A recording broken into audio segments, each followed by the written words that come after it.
సేనాపతి బావగారు పంపించిన బ్రహ్మ విష్ణువులు కలిసి శివుని చేసిన స్తోత్రం. అత్యద్భుతమైన స్తోత్రం ఇది. అది ఆలపిస్తున్నాను. బంధుమిత్రులందరికీ నమస్కరిస్తూ. నమో నిష్కలరూపాయ నమో నిష్కలతేజసే నమః సకలనాథాయ నమస్తే సకలాత్మనే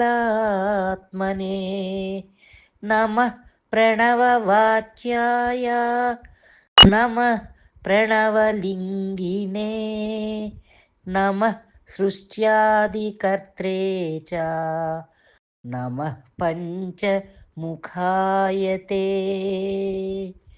పంచబ్రహ్మస్వరూపాయ పంచకృత్యాయ తే నమః ఆత్మనే బ్రహ్మణే తుభ్యమనంత గుణశక్తయే సకలాకల రూపాయ శంభవే గురవే నమః శంభవే గురవే నమః శంభవే గురవే నమః